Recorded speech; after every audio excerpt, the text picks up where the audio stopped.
എന്താണ് നാറ്റ്? Network address translation.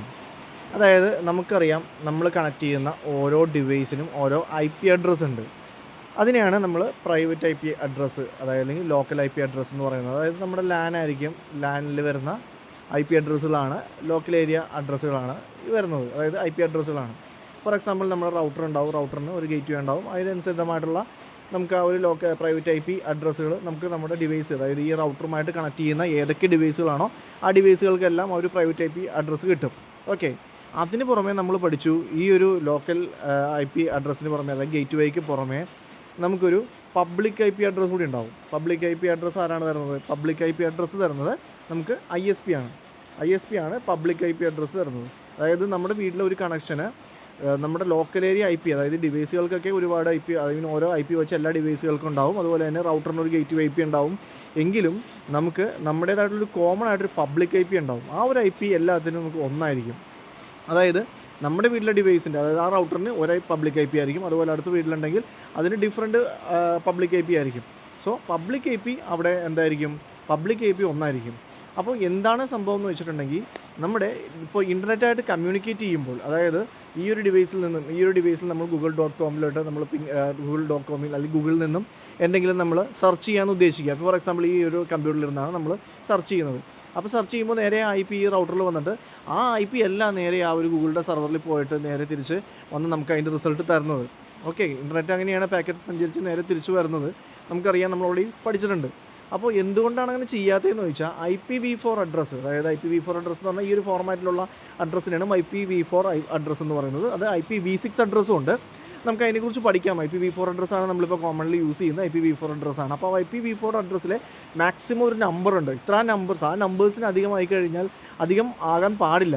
So നമ്മൾ എല്ലാ ഡിവൈസിനും, അതായത് ലോക്കൽ ഏരിയ നെറ്റ്വർക്കിലെ എല്ലാ ഡിവൈസിനും ഓരോ IP വെച്ച്, അതായത് ലോകത്തിലുള്ള എല്ലാവർക്കും ഓരോ IP, അതായത് എല്ലാവർക്കും ഓരോ IP എന്നല്ല, ഓരോ ഡിവൈസിനും ഓരോ IP വെച്ച് കൊടുക്കുകയാണെങ്കിൽ ഈ ഒരു IPv4 നമ്പർ, IPv4 IPയുടെ സീരീസ് തന്നെ തീരും. അതായത് അത് മൊത്തത്തിൽ യൂസ്ഡ് ആവും, പിന്നെ നമുക്ക് ഉപയോഗിക്കാൻ പറ്റത്തില്ല അത്തരത്തിൽ IP. അപ്പോൾ അതുകൊണ്ട് നമുക്ക് ഈ ലോക്കൽ ഏരിയയിൽ നെറ്റ്വർക്കിൽ വരുന്ന എല്ലാ നെറ്റ്വർക്കിനും ആ ഒരു IP കൊടുക്കുക എന്നുള്ളതും പോസിബിൾ അല്ല. അതായത് എല്ലാവർക്കും പബ്ലിക് IP കൊടുക്കുക എന്നുള്ളത് പോസിബിൾ അല്ല. അതുകൊണ്ട് തന്നെ നമ്മുടെ റൗട്ടറിന് ഒരു പബ്ലിക് IP ഉണ്ടാവും. ഓക്കെ, നമ്മുടെ റൗട്ടറിനുള്ളത് ഒരു പബ്ലിക് IP ആയിരിക്കും.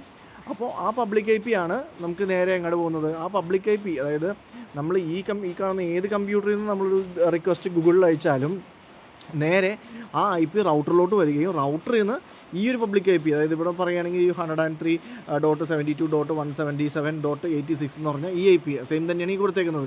റൗട്ടറിൽ നിന്ന് നേരെ ഈ ഒരു ഇൻ്റർനെറ്റിലോട്ട്, അതായത് ഈ ഒരു സെർവർ എവിടെയാണോ, നമ്മൾ ഗൂഗിളിലോട്ടാണ് സെർച്ച് ചെയ്തേക്കുന്നത്, ഗൂഗിളിൻ്റെ സെർവർ, അല്ലെങ്കിൽ ഫേസ്ബുക്ക് ആണെങ്കിൽ ഫേസ്ബുക്കിൻ്റെ ഒരു സെർവർ, ആ സെർവറിലോട്ട് ട്രാൻസിസ്റ്റ് ചെയ്യുന്നത് ഈ ഒരു പബ്ലിക് IP ആയിരിക്കും. ഓക്കെ, ഈ ഒരു പബ്ലിക് IP ആണ് അവിടെ ട്രാൻസിസ്റ്റ് ചെയ്ത് അതായത് അവിടെ വരെ സഞ്ചരിച്ച് അതിന് റിപ്ലൈ ആയിട്ട് വരുന്നത് ആ ഒരു IP ആയിരിക്കും. ഓക്കെ, ഈ ഒരു IP നിന്നാണ് നമുക്ക് റിപ്ലൈ വരുന്നത്, പബ്ലിക് IP ആയിരിക്കും.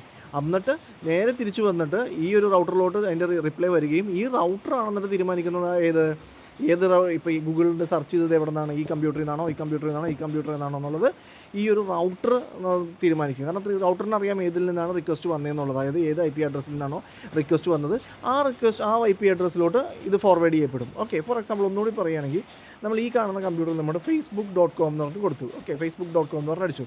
അപ്പോൾ നേരെ ഈ facebook.com എന്ന് പറഞ്ഞാൽ ഈ 192.168.1.3 എന്ന് പറഞ്ഞാൽ ഈ റൗട്ടറിൽ നിന്ന് നേരെ ആ റിക്വസ്റ്റ് ഈ ഒരു PC നിന്ന്, ഈ ഒരു സിസ്റ്റത്തിൽ നിന്ന് നേരെ ആ റിക്വസ്റ്റ് ഈ ഒരു റൗട്ടറിലോട്ട് വന്നു. ഈ ഒരു റൗട്ടറിലോട്ട് വരുമ്പോൾ ആ റൗട്ടർ അതിനെങ്ങനെയാണ് ആ ഒരു പബ്ലിക് IP അഡ്രസ്സിൽ ആക്കിയിട്ട്, ആ പബ്ലിക് IP അഡ്രസ്സാണ് പിന്നെ റൗട്ടറിൽ നിന്ന് ആ പറഞ്ഞ ഫേസ്ബുക്ക് ആണെങ്കിൽ ഫേസ്ബുക്കിൻ്റെ ആ ഒരു സെർവറിലോട്ട് നേരെ അയക്കുന്നത് ഈ ഒരു പബ്ലിക് IP അഡ്രസ്സാണ്. ഈ പബ്ലിക് IP അഡ്രസ്സാണ് നേരെ ചെല്ലുന്നതും നേരെ തിരിച്ചു വരുന്നതും ആ ഒരു പബ്ലിക് IP അഡ്രസ്സായിരിക്കും. എന്നിട്ട് അവിടെ നിന്ന് പിന്നീട് റിപ്ലൈ വന്നതിന് ശേഷം ആണ് ഈ നാറ്റിംഗ് നടക്കുന്നത്, അതായത് നെറ്റ്വർക്ക് അഡ്രസ് ട്രാൻസ്ലേഷൻ. അതായത് ഈ അഡ്രസ്സിനെ ട്രാൻസ്ലേറ്റ് ചെയ്യുക, അതായത് ഏതിലോട്ടാണോ, അതായത് ഈ കമ്പ്യൂട്ടർ, നമുക്കറിയാം ഈ ഒരു കമ്പ്യൂട്ടറിൽ നിന്നാണ് നമ്മൾ facebook.com നോക്കിയത്. അപ്പോൾ നമുക്ക് ഈ ഒരു കമ്പ്യൂട്ടറിലോട്ട് തന്നെ ഈ ഒരു എൻ്റെ റിപ്ലൈ, അതായത് ഫേസ്ബുക്കിൽ നിന്നുള്ള ആ ഒരു റിപ്ലൈ നേരെ പബ്ലിക് IP അഡ്രസ്സായിട്ട് തന്നെ വന്നതിന് ശേഷം നമുക്കത് നേരെ ഈ ഒരു കമ്പ്യൂട്ടറിലോട്ട് ആ ഒരു നാറ്റ് ചെയ്യപ്പെടും, അതായത് ഈ ഒരു നെറ്റ്വർക്കിലോട്ട് ട്രാൻസ്ലേറ്റ് ചെയ്യപ്പെടും, നാറ്റ് ചെയ്യപ്പെടും. അപ്പോൾ നോർമലി ഈ ഒരു റൗട്ടറാണ് ഈ ഒരു നാറ്റിംഗ് ഇവിടെ നടക്കുന്നത്. ഒരു റൗട്ടർ ഒരു നാറ്റ് ഡിവൈസും കൂടിയാണ്, അതായത് ഈ ഒരു നെറ്റ്വർക്ക് അഡ്രസ് ട്രാൻസ്ലേഷനും കൂടി നടത്തുന്ന ഒരു ഡിവൈസാണ് ഈ ഒരു റൗട്ടർ എന്ന് പറയുന്നത്. അപ്പോൾ ഏത് ഡിവൈസിൽ നിന്ന് റിക്വസ്റ്റ് പോയാലും അതിനൊക്കെ ഈ ഒരു റൗട്ടറിൽ വന്നതിന് ശേഷം പബ്ലിക് ഐ പി ആയിട്ടാണ് നേരെ സെർവറിലോട്ട് പോകുന്നത്. അവിടെ നിന്ന് റിപ്ലൈ വരുന്നതും ആ പബ്ലിക് ഐ പിക്ക് ആണ് അതാത് റിപ്ലൈ വരുന്നതും റൗട്ടറിലോട്ട് വരുന്നത്. എന്നിട്ട് റൗട്ടറാണ് ഇതിനെ ഏത് ഡിവൈസിൽ നിന്നാണോ ആ റിക്വസ്റ്റ് വന്നിരിക്കുന്നത് ആ ഡിവൈസിന് കൊടുക്കുന്നത്. ആ ഡിവൈസിൻ്റെ ഐ പിയിലോട്ട് ആ ഒരു റിക്വസ്റ്റ്, അതായത് നമ്മൾ കൊടുത്ത ഫേസ്ബുക്ക് ഗൂഗിളിന് ആ ഒരു റിക്വസ്റ്റിൻ്റെ റിപ്ലൈ വരുന്നത് ആ ഒരു കമ്പ്യൂട്ടറിലോട്ട്. അപ്പോൾ ഈ ഒരു നമ്മുടെ പബ്ലിക് ഐ പി അഡ്രസ്സിനെ ഈ ഒരു ലോക്കൽ ഏരിയ അല്ലെങ്കിൽ പ്രൈവറ്റ് ഏരിയ ഐ പി അഡ്രസ്സിലോട്ട് ട്രാൻസ്ലേറ്റ് ചെയ്യുന്നത്, അതായത് നെറ്റ്വർക്ക് അഡ്രസ്സിനെ ട്രാൻസ്ലേറ്റ് ചെയ്യുന്ന, അതായത് നാറ്റിംഗ് ചെയ്യുന്ന ഒരു ഡിവൈസാണ് റൗട്ടർ. അപ്പോൾ ഇങ്ങനെ ഈ ഒരു പബ്ലിക് ഐ പി അഡ്രസ്സിനെ ഒരു പ്രൈവറ്റ് ഐ പി അഡ്രസ്സിലോട്ട് ട്രാൻസ്ലേറ്റ് ചെയ്ത് അതാത് സിസ്റ്റത്തിന് അതാത് ഡിവൈസുകൾക്ക് അതിൻ്റെ റിക്വസ്റ്റ് എന്താണോ ചോദിച്ചത് അതിൻ്റെ ആൻസറിങ് ചെയ്യുന്ന ആ ഒരു നാറ്റിംഗ് പ്രോസസ്സ്, ആ ഒരു പബ്ലിക് ഐ പിനെ ഒരു പ്രൈവറ്റ് ഐ പിയിലേക്ക് മാറ്റുന്ന ആ ഒരു നാറ്റിംഗ് പ്രോസസ്സിനെയാണ് നാറ്റ് എന്ന് പറയുന്നത്, നെറ്റ്വർക്ക് അഡ്രസ് ട്രാൻസ്ലേഷൻ എന്ന് പറയുന്നത്.